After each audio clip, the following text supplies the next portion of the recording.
Everybody. Can you hear me at the back? Clearly? So I don't have to shout. Okay. Everybody here?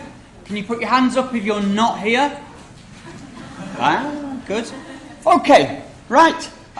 What we're doing today is we're looking at Manchester, the first industrial city. My name is Gary Pearson. You'll notice on here I put with thanks to Alan Fowler. This is mainly because in the years gone by, Alan Fowler has been the person to do this lecture. He was a lecturer for 50 years at AMU, I think it was. But times move on. And it's me instead. Right, okay. Start by giving you a brief outline, which I may stick to very rigidly, or not, depending on time. Of course, a few words about the early development of Manchester. Where did it start? Then the growth of industrialisation, the social impacts of this industrialisation will be touched on briefly. We'll look at the fact that Manchester's an innovation centre. We'll then move on to the idea that Manchester is a big centre of leisure and sport. A few reflections on Manchester as a modern city, very, very briefly, and then a bit of speculation about the future. First of all, welcome to Manchester. Why did you choose to come to Manchester? No, you don't know.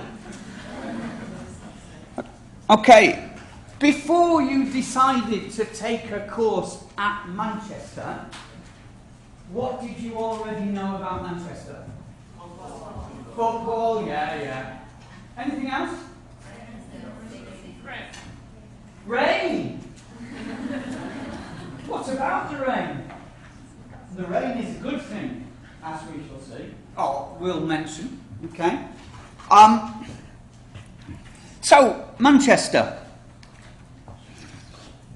Originally known as Makin, a small outpost of the Roman Empire, built by the River Medlock, which is not far away from here, except most of this river now goes under the city. Okay? Map of North England. If you look here, it's Chester. Chester was a major fort in Roman times. Really big fort. It was known as Diva, meaning the home of the 10th Legion. And then here is York, Boracum, which was another major fort in the Roman settlement of Britain. So, what you can realise from this is that Manchester is on the way to York from Chester. Okay? So basically Manchester was just a stopping point for the Roman armies as they usually went from Chester to York and then up here to Hadrian's Wall to fight against the Scots. Okay? Many Scottish people think that war is still happening, but anyway, moving on. Right, now the point about Manchester is that it is a major centre for immigration. There's been a constant wave of immigration coming to Manchester since and before even the Roman times. But this is varied in scale, of course.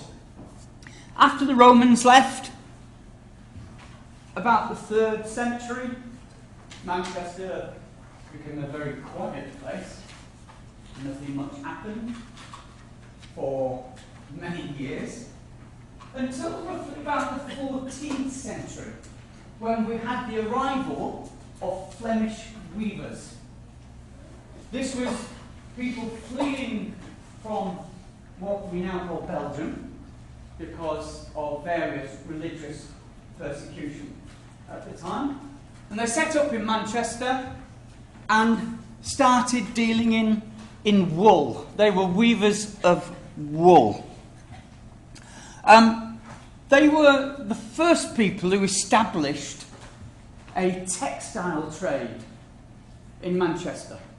So they set up the textile trade in Manchester, made Manchester a small centre of textiles.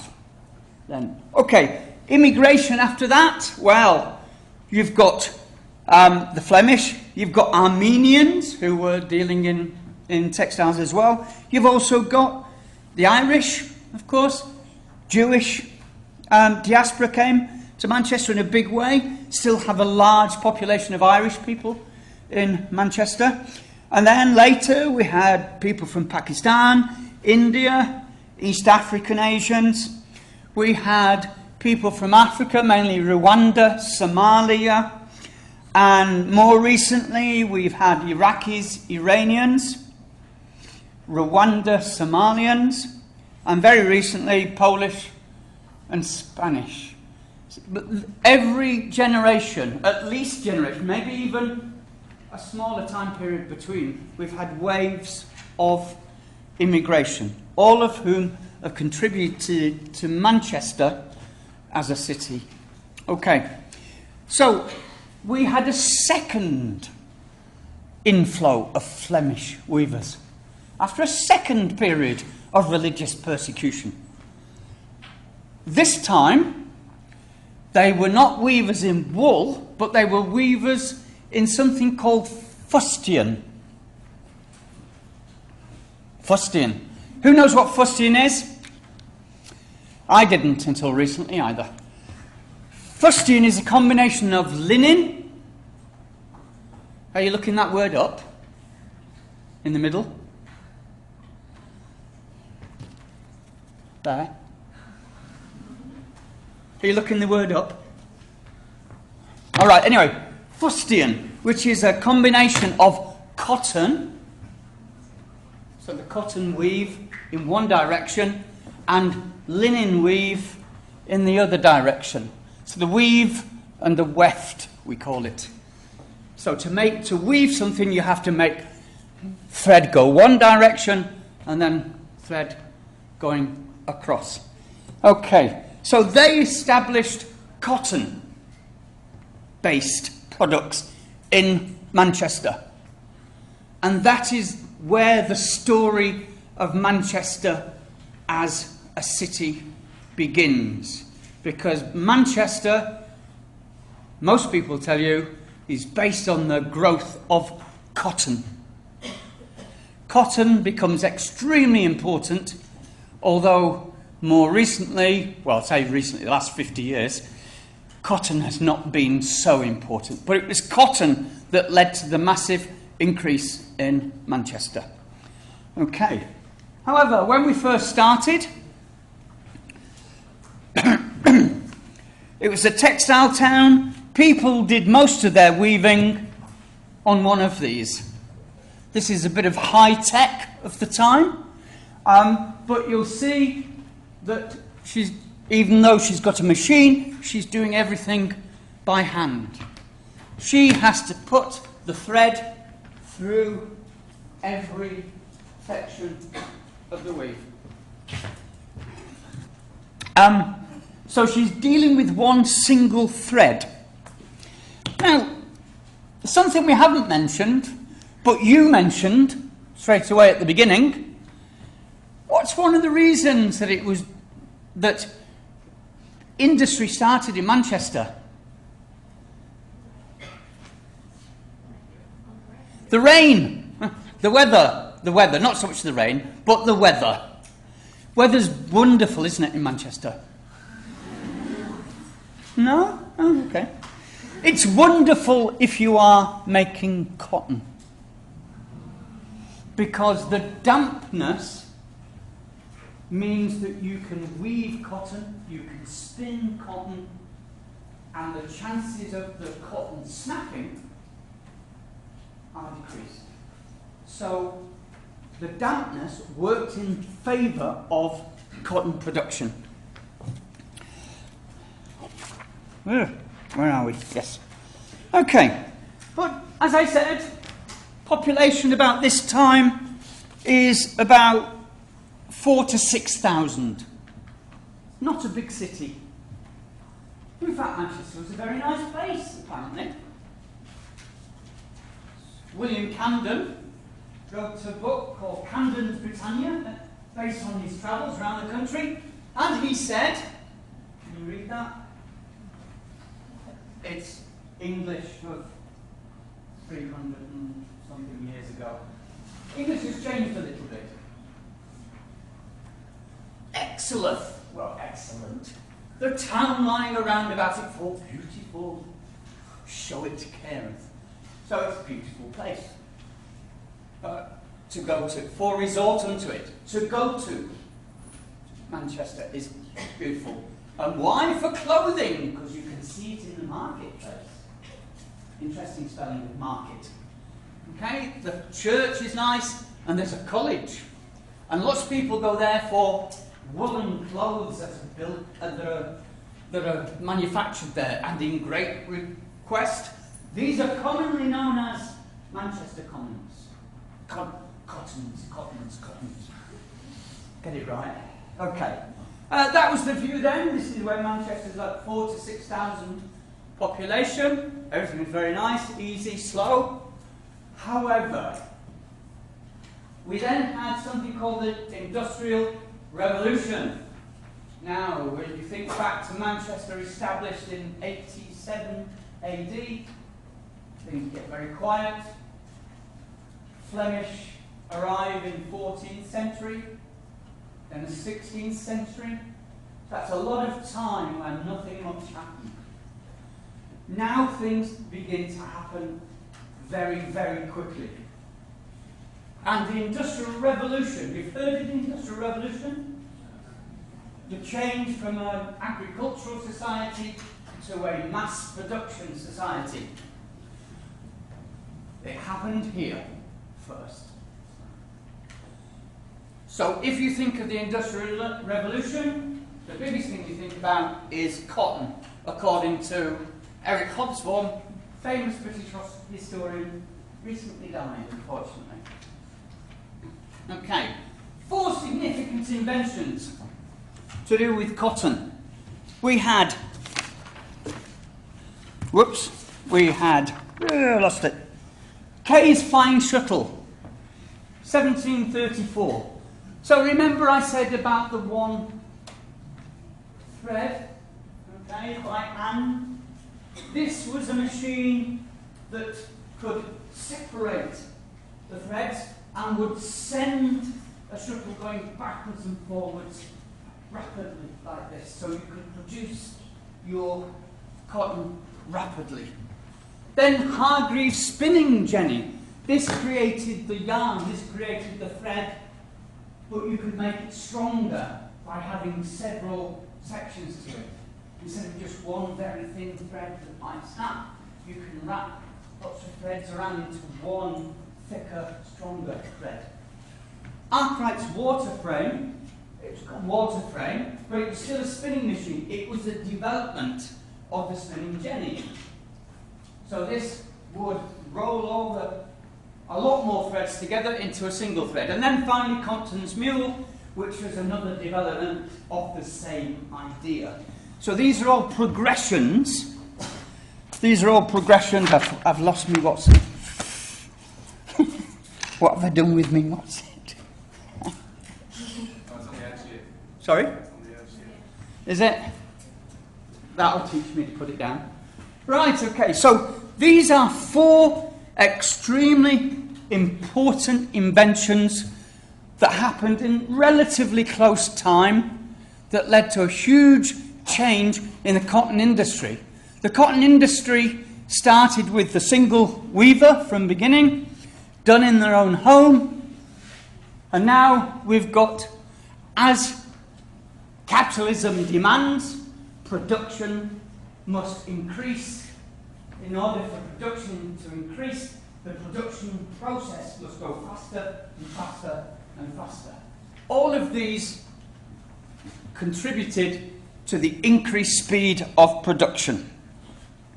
So we went from producing at home on a slow wooden piece of machinery where there was one thread and you were in control of the speed.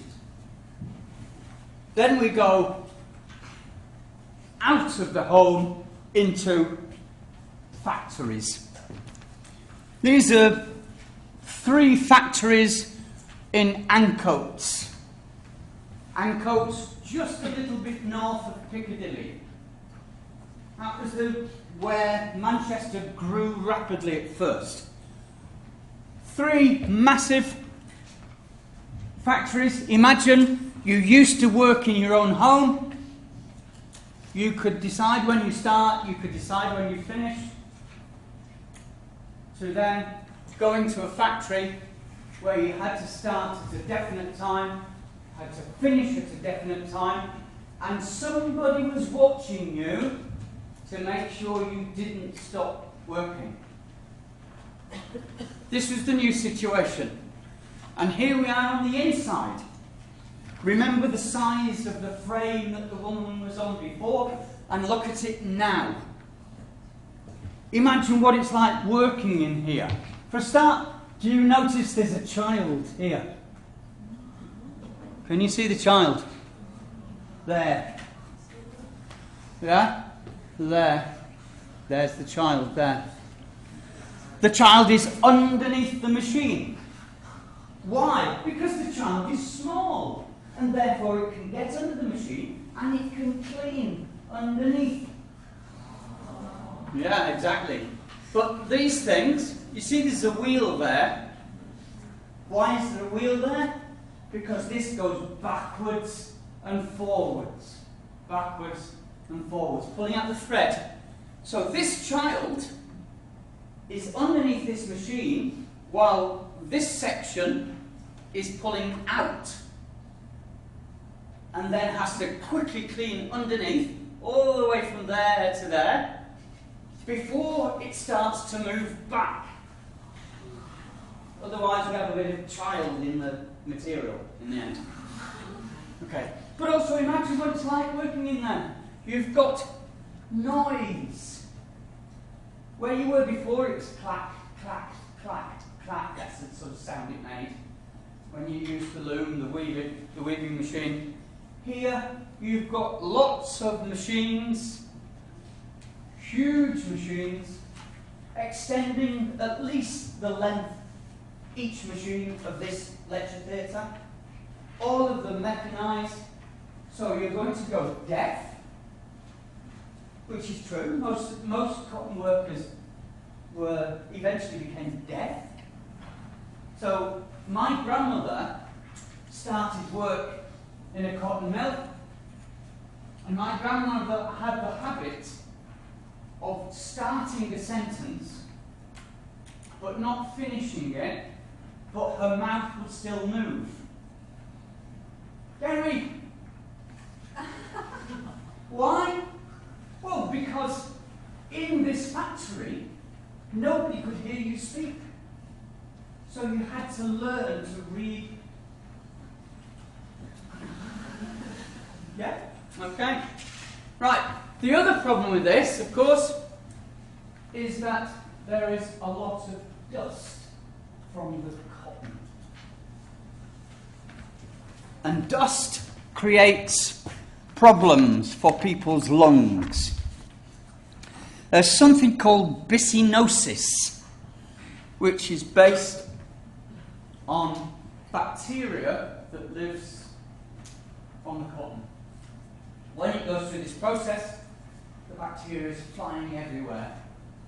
And of course, people would have very poor lungs working in this environment.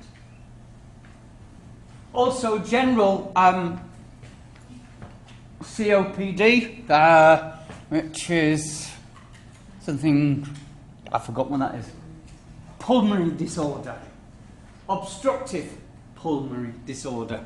So in other words, something gets stuck in your lungs and you would, or attach itself to your lungs, you'd get some kind of lung disease or asthma or something like that. So it was not a very nice place to work. So it changed the kind of place that you worked in. It also changed the kind of place you lived in. Manchester by now was a city of 75,000 people. Still not very big, but when you consider not long ago it was 4,000 to 6,000, it's a sudden increase, and you've got to squeeze all these people into smaller space.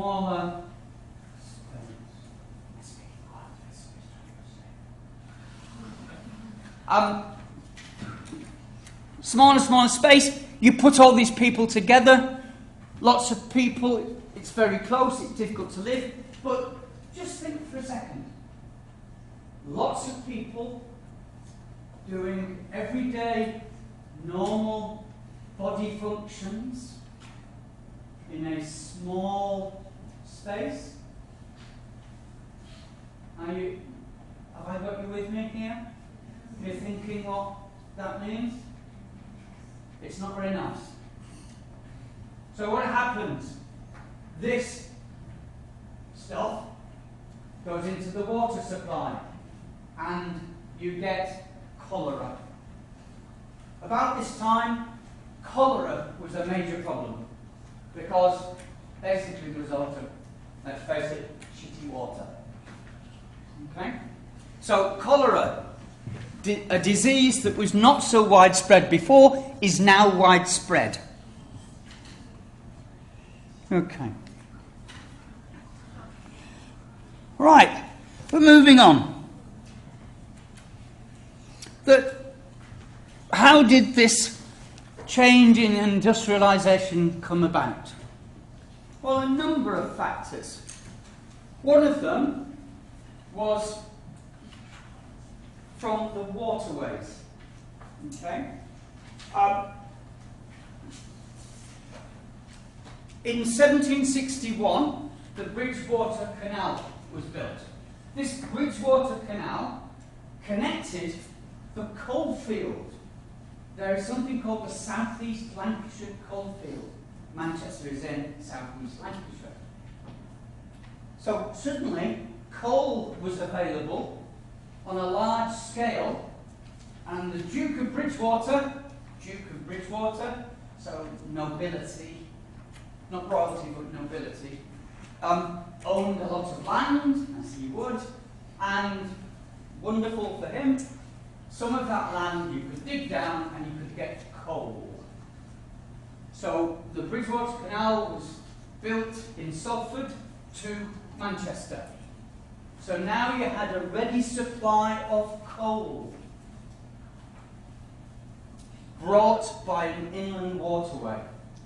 Now you notice here that it's a ship with a sail, and also that there is a horse pulling it. Later, some of these boats became smaller and narrower, and what we called narrowboats that ran on the canals. But still they were pulled by a horse. These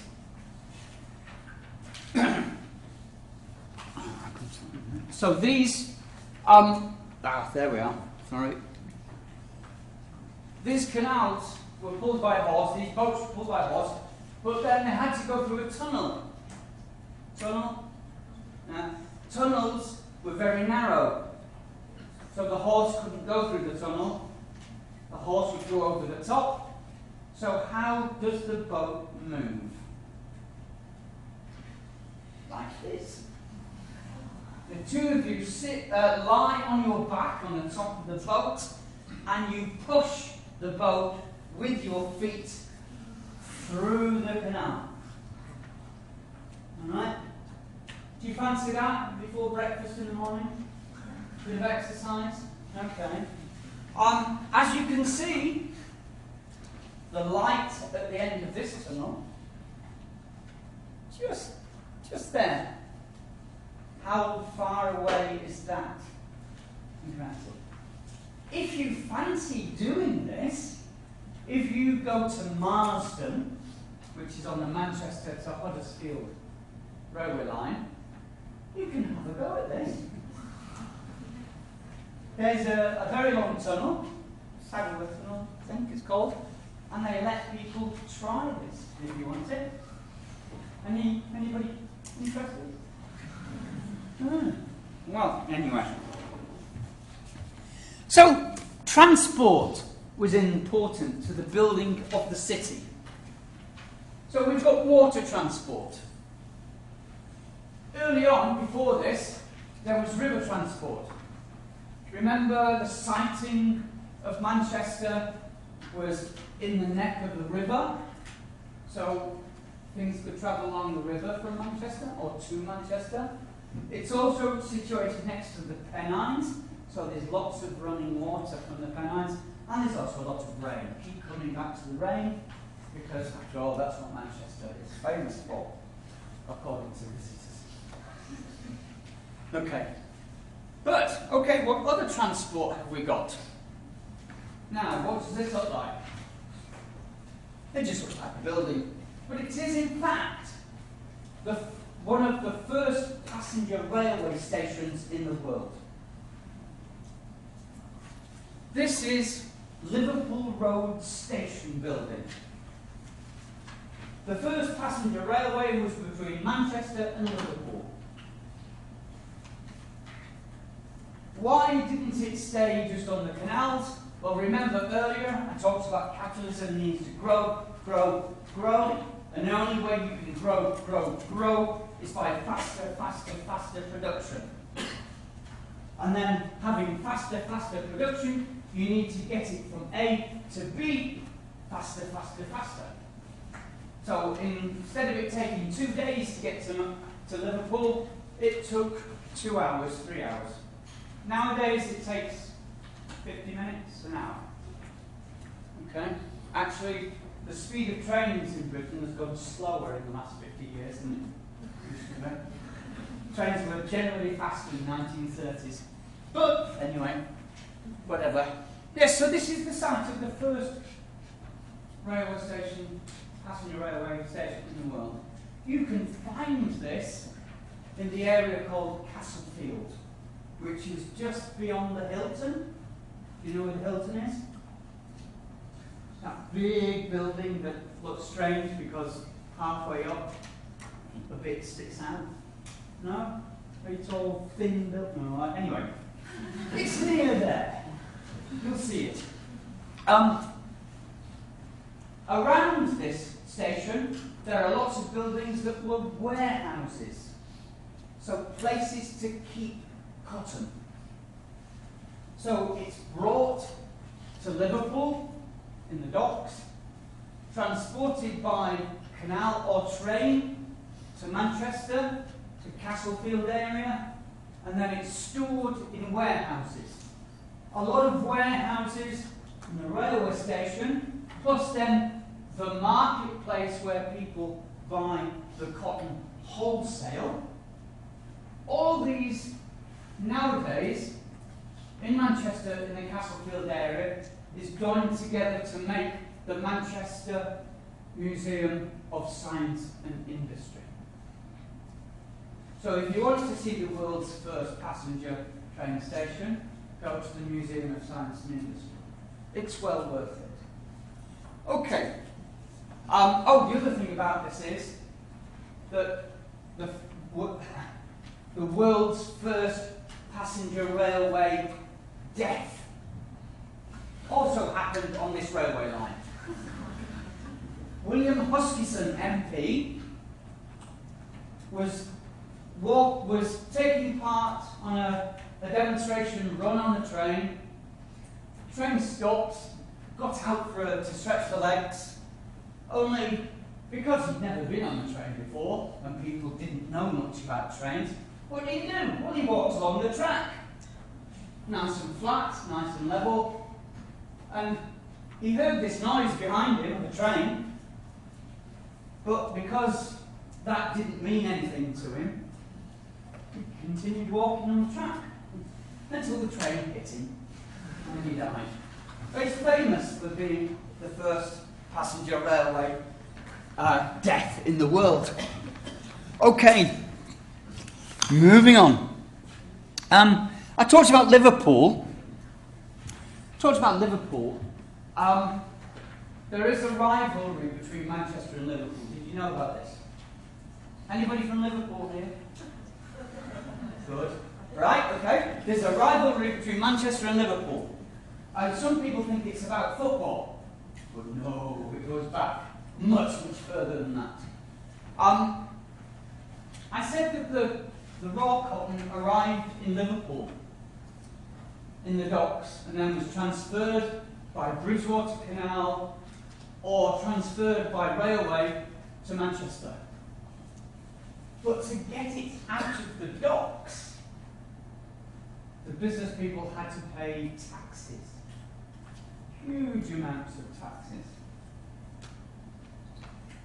And also, when Manchester had a slight dip in its economy, people began to think, people in Liverpool are making a lot of money out of our cotton industry. And also, they're taking a lot of taxes off it. And also, their money in Liverpool, and this is where the Manchester people get a bit superior, their money comes from the slave trade. Ignoring the fact that actually, if we use cotton, so does the money in Manchester. So what do we do? How do we stop Liverpool from getting all this money when we don't get enough of it?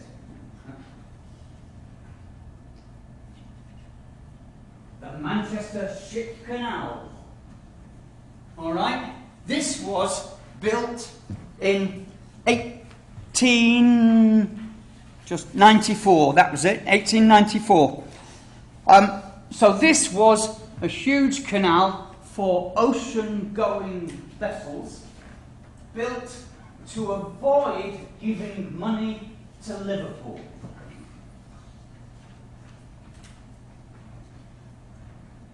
Avoid giving money to Liverpool. So things between Manchester and Liverpool were not very good. But they spent millions of pounds by today's standards, maybe billions, to create this canal just so they could avoid going through Liverpool port. The Manchester Ship Canal basin is based in what used to be Trafford Park. Trafford, does that mean anything to anybody? Nothing at all? How long have you been in Manchester? A few days. Nobody's been to the Trafford Centre? No? Yeah. I'm sure if you haven't, you will do. Go to the Trafford Centre, one of the biggest shopping areas in the world. It's built in Trafford Centre. Trafford Centre is part of Trafford Park. Trafford Park was a huge manufacturing area outside Manchester. And this had its canal basin in the middle of that. So the prosperity of the canal continued right through to the 60s. As Manchester as an industrial city declined during that period, so did the canal. But then, from the end of the 1970s, the canal became a leisure facility. So it started to pick up slightly. And now, there are plans for a new development called Port Salford. Okay, Salford, not Manchester, but almost. Where they're going to regenerate the whole canal system on the Manchester Ship Canal. Okay. The building of the Manchester Ship Canal led to this cartoon, which says Manchester sur Mer, Manchester by the sea. The idea that Manchester had a direct connection with the sea was considered quite funny. my people? I suppose it is. Okay, moving on. Right, so, going back to the cotton. What were the results of the cotton? It gave Manchester a certain amount of economic prosperity, well, a lot of economic prosperity, and a lot of economic independence. This meant that Manchester would try and do things by itself. Manchester's spirit that many people talk about, some people say it's in your face, a bit aggressive. But also, it's very, very much an independent approach to life. And there are many sort of symbols of this, one of which is the fact that Manchester set up its own cotton exchange. So where people dealt with cotton as a commodity, not as an item to use, but something to gamble on, to buy and sell. How many people doing business and finance? Must be more than that. Business and finance students? Right, okay, good. Okay. So this is now actually closed, but you can see it as a grand building still, the Royal Exchange, opposite Marks and Spencer's. Do you know where Marks and Spencer's is? Well, usually people know where Marks and Spencer's is because that's where they go first. All right, okay. So now it's a theatre, funny enough, but it's worth visiting because it's a fantastic building. We also had, and this is very much more to do with middle class radicalism or liberalism, the Free Trade Hall. So there was a movement based in Manchester against government regulation of the corn industry. It was a sort of early...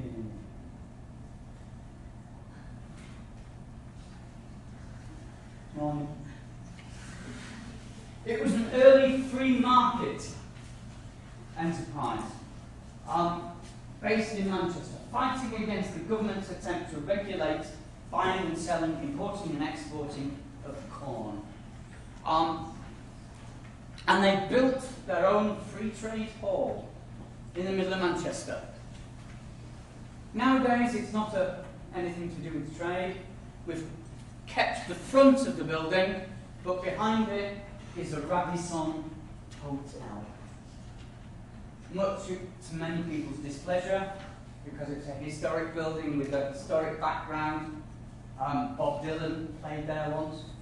Bob Dylan? Who's he? Yeah, okay. However, the other significance about the Free Trade Hall is it's built on a very historic site in Manchester in terms of Manchester's radicalism. The fact that Manchester was a big centre of struggle of working people. Peterloo. This is an ironic name given to the fact that this event that killed 15 people and injured 700, despite the fact that it was a peaceful demonstration of 80,000 people. This was called Peterloo because it was on St. Peter's Field.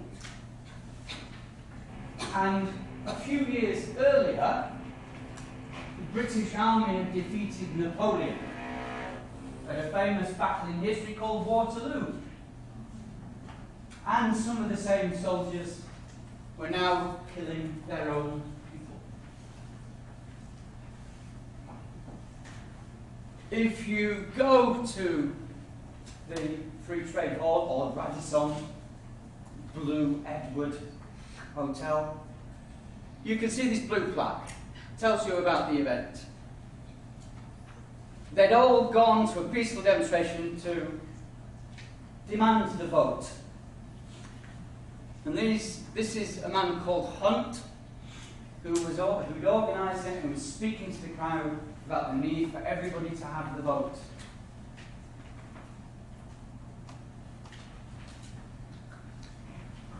What else happened? Yes, what I should have mentioned before is when the Manchester Ship Canal opened, it was a very big event, and the Queen of the time, Queen Victoria, she came to Manchester for the only time. She was on the throne for a long time, 50 odd years, but she only came to Manchester once, because she didn't like Manchester very much. Why didn't she like Manchester very much? Well, before, in the couple of 100 years earlier, there had been a civil war in England, which was people who wanted to get rid of the royal family and people who supported the royal family. Which side was Manchester on? Yeah, against the royal family, yes. Yeah, so the royal family don't forget things like that. But however, on this occasion she came to Manchester for the Ship Canal opening. That was her one appearance. Manchester, this is Manchester Town Hall. Fantastic building, built by Alfred Waterhouse. Worth seeing from the outside and on the inside. And you notice here a bee. If you go inside, you can see this bee on the floor, past the decoration. Lots of bees, not just one. If any of you are familiar with very recent news in Manchester, when there was a bomb at a music venue, after that, as a result of that, lots of people have now decided that the bee, the worker bee, is a symbol of Manchester's solidarity and independent spirit. But going inside Manchester is well worth a visit. Lots of lovely things to see, especially the Grand Hall. Remember the Flemish weavers I showed you earlier? That's just one of 12 murals you can go and see that show the history of Manchester. Oh, Victoria, yes. She was invited to open the town hall.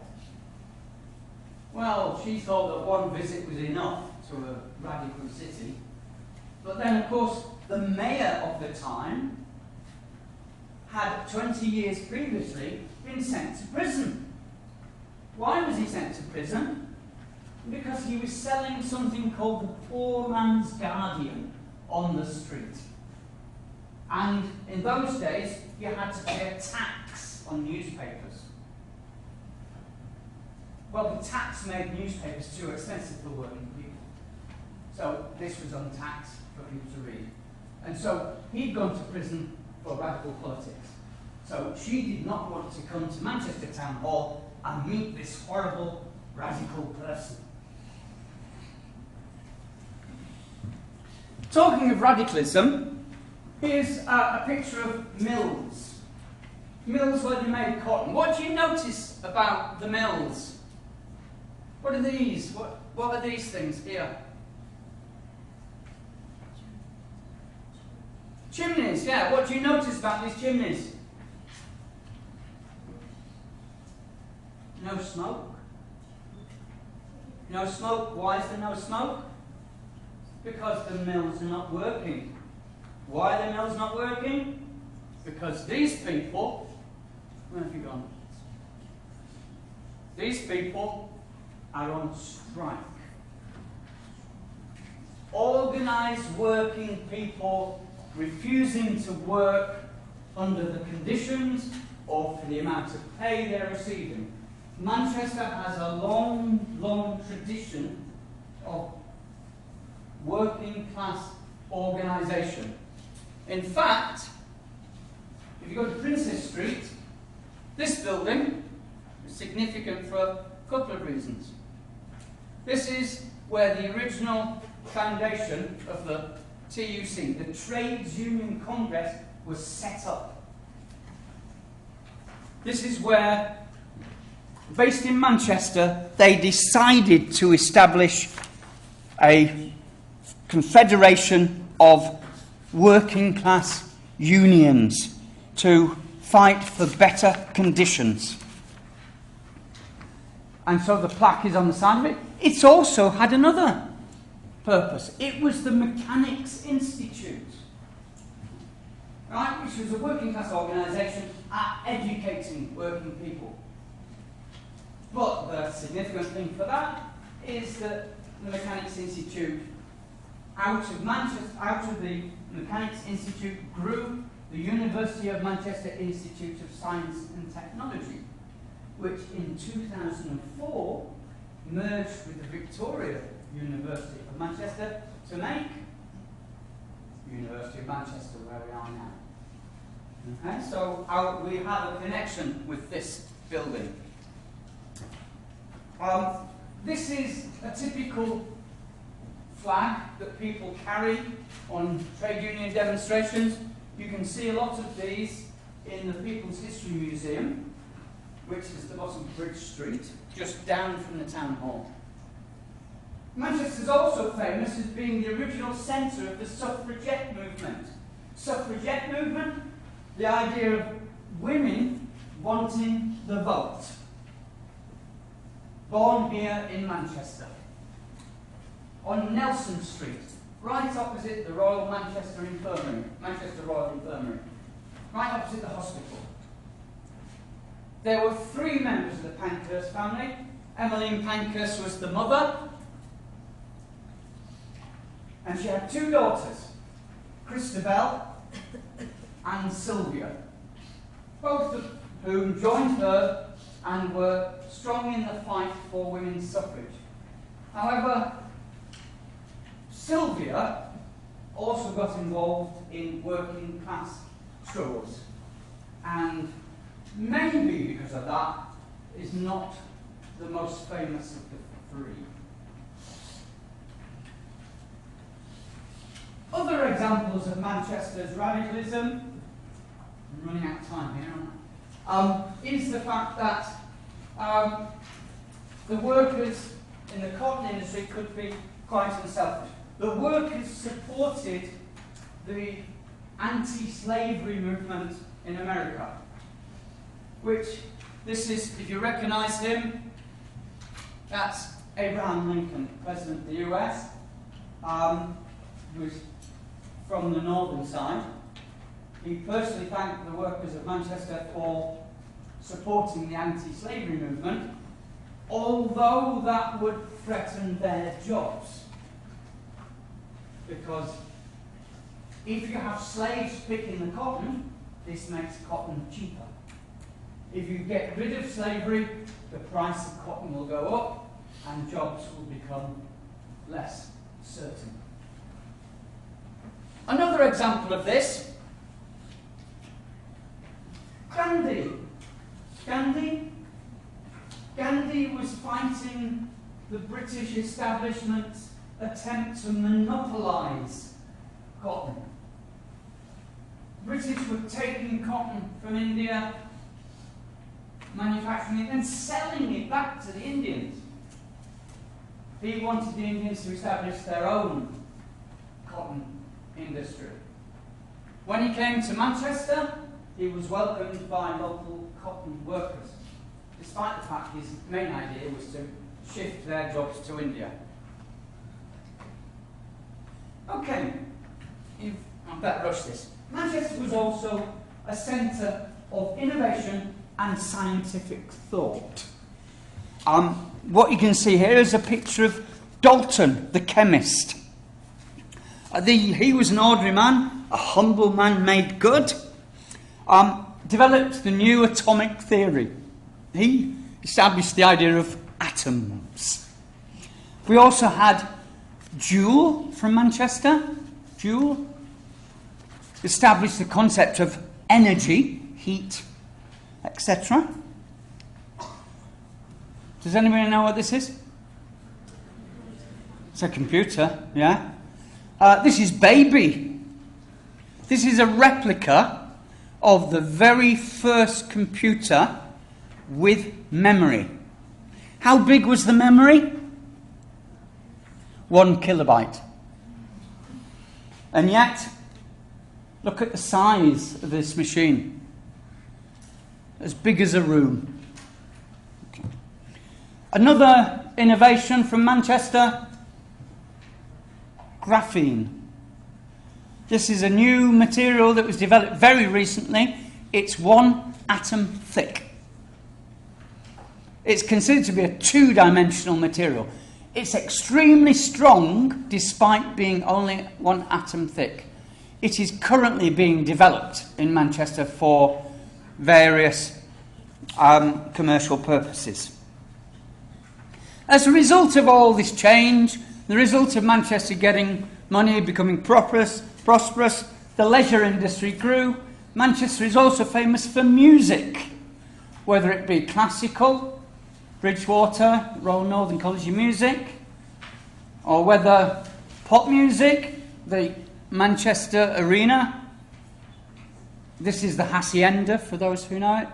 The old indie music, and now this is Band on the Wall. It's a big centre for Manchester, for music. People think about music, and some people say, the Beatles.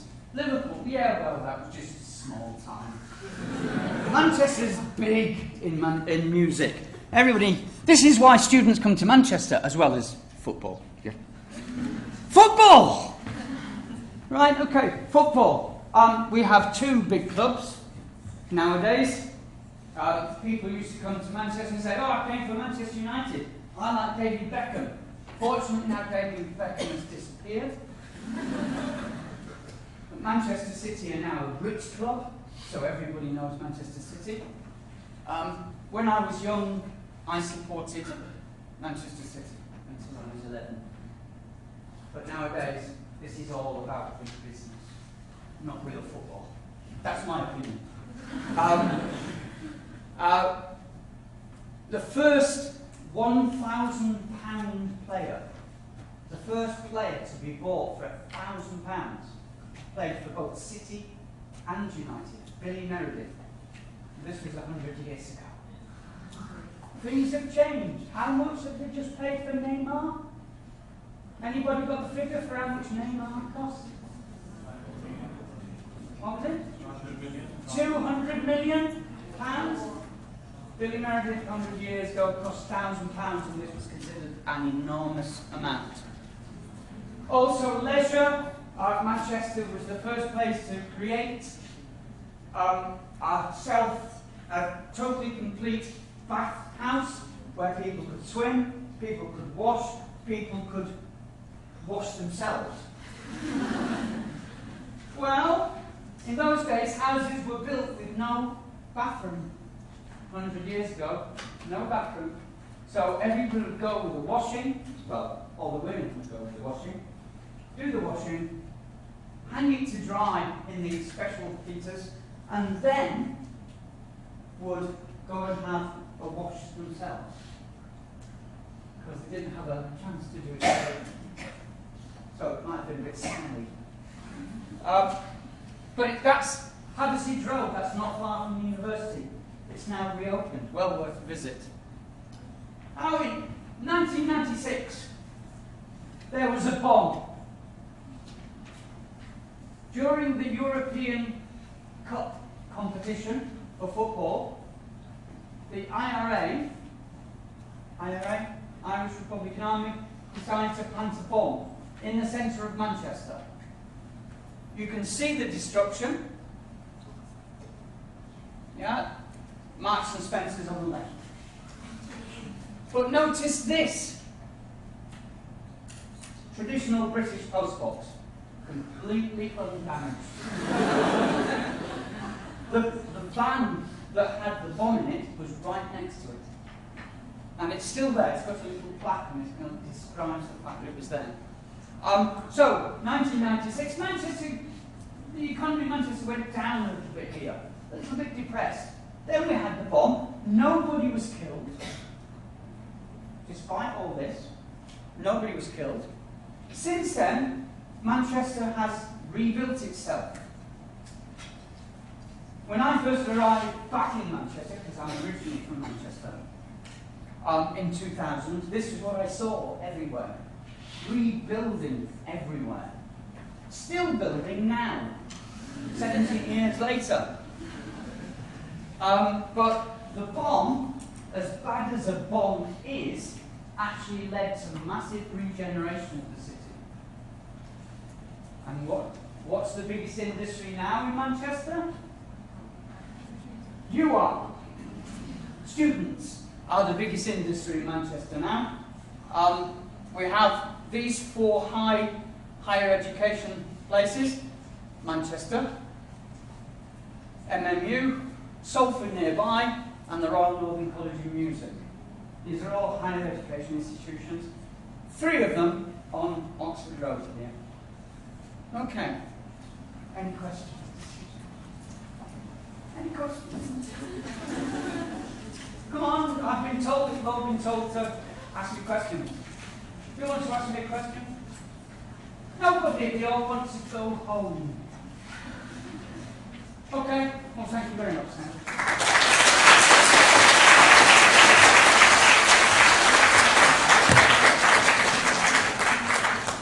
You still ask me questions if you want. Oh, a question. What was that material that you said? Graphene? No, the cotton. It was a mix of the two. Oh, fustian. Fustian. Thank you. Pleasure. Oh, another one now. Look, you started applauding, now everyone's asking questions. Sorry, yeah. I've never heard this term Mammuthian. Yeah. So why is it that we are Mancunians and not Mammuthians? It's one of those things with language, isn't it? Over the years, things just get corrupted and changed, that's all. Just that Mammutium, Ium is a typical Roman ending, so Mam, then this changed to Man, and the fact that thought in Romans is Chester, Sestra. Yeah, so that's how it comes about. To do with the Roman word Sestra, which means thought, and as it says with man, but Manchester, Manchester. Yeah. Yeah. Any more questions? Oh, sorry, yes, in the middle there. I can see you now. I heard that this Manchester actually really champagne to avoid to give money to Liverpool. Sorry, could you say the beginning again? I missed the beginning. Yes, the Manchester built a big shipment came to like make ocean ships directly to Manchester and avoiding get money to Liverpool. Why? Yeah, I want to know did Liverpool ever like fought back? We had a decent football team for about 2 years. Not really. There wasn't much they could do. Because at first the River Mersey went through Liverpool from Manchester. The Bridgewater Canal went to Liverpool from Manchester. And so they were able to control the flow of goods and could extract taxes. So there was not much they could do once Manchester decided to build its own canal, except then just slip into the background. Anything else? Oh yes, go on. How will people use the worker bee as a symbol of Manchester? Well, recently, I don't know if you've been in the city centre a lot, although it's happening less at the moment. People are wearing badges with the worker bee. People are wearing T-shirts with the worker bee in it. And you'll see that people have sprayed pictures on the side of some buildings showing the worker bee. The worker bee has been a symbol of Manchester because of the town hall. If you visit the town hall, you see it on the floors. If you notice, if you look at the rubbish bins in the street, they've all got a bee on them as well. So it's always been there, but it was the tragedy of the bomb at the music event earlier this year that brought people out into using this and recognising it as a symbol of busyness, a symbol of working together, worker bees all work together as one. Yeah. So that's why people have adopted it. I've got one myself, I'm not wearing it today. Thank you. Well, you might like this question, right? They say that an area the size of Liverpool is destroyed every month in the Amazon. Why is it in Liverpool? That's for you. Yes, why not? Thank you. Any more questions? Okay, right.